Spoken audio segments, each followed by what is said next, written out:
Fox News alert on the political fallout now from the deadly police shooting that triggered 2 nights of riots in Charlotte. Both presidential nominees addressing the violence, with Donald Trump calling for a national expansion of a controversial police tactic.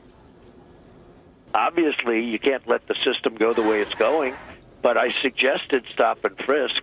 And some people think that's a great idea, and some people probably don't like it. But when you have 3,000 people shot and so many people dying, I mean, it's worse than some of the places we're hearing about, like Afghanistan, you know, the war-torn nations. I mean, it's more dangerous. So stop and frisk, he advocates. Hillary Clinton addressing the issue differently. We have 2 more names to add to a list of African Americans killed by police officers in these encounters. It's unbearable, and it needs to become intolerable. Joining us now to talk about Ford O'Connell, GOP strategist, adjunct professor at the GW Graduate School of Political Management. And Leslie Marshall joins us, Fox News contributor and syndicated radio talk show host. Good to see you both. Leslie, you too, Craig. Is Donald Trump unaware of the fact that a federal judge determined that stop and frisk was unconstitutional and thereafter New York abandoned it? Moreover, a large-scale study by New York University found it had no effect on crime.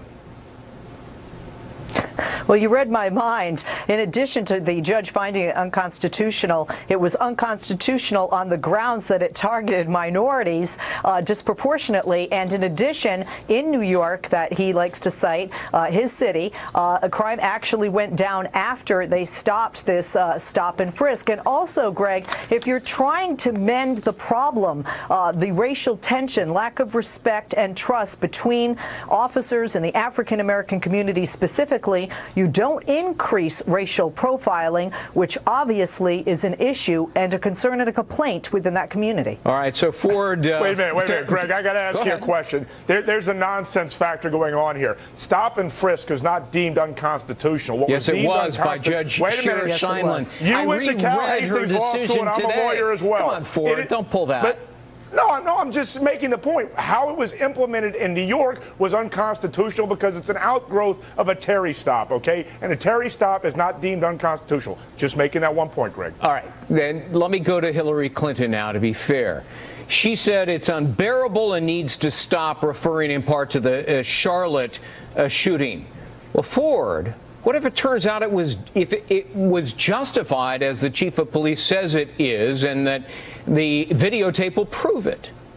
Well, that's exactly right. I think it's absolutely irresponsible to speculate on what happened here because we don't know without the facts. But you have to understand Hillary Clinton's position. She's worried about turnout among the African-American community, so she's going to lump the 2 shootings together no matter what the actual facts is because she's having a hard time putting back together the Obama coalition. On Trump's side, he's talking about stop and frisk because affluent suburban voters are concerned about the safety of their communities. You know, Leslie, Hillary Clinton also said that we need to address systemic racism and implicit bias in police forces, referring again to Charlotte.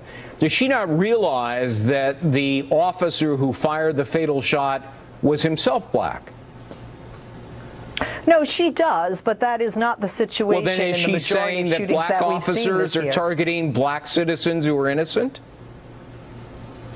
No, I don't think she was saying that at all. I think that even when Donald Trump, talked about he looked like a good guy, a good person with regard to the shooting in Tulsa, even when we hear what officers said from helicopters and things, I think this is the perception. Look, I said this yesterday on my radio show. I'm a white woman, and if I'm sitting in my car and it's broken down, whether I'm reading a book or I'm waiting for AAA, I can almost guarantee a police officer is not going to come over, knock on my window, and ask what I'm doing there. I'm not so sure the same can be said for an African-American male. Yeah. And that's not my opinion. Well, that when we look at how many people are stopped, and we have had federal investigations, and we have seen what police departments are looking at now. A Harvard study rebuts the notion that there's racial bias when it comes to police shootings. I do agree with you that minorities are targeted when it comes to the use of excessive force. So spending that is a little much here. Here's what happened. The police have an optics problem, and that's what's going on in the campaign trail, and both candidates are using it to their advantage. There's a lot of optic problems going around. Seems to be a disease, very contagious. Ford and Leslie, good to see you both. Thanks. Thank you. Good to see you.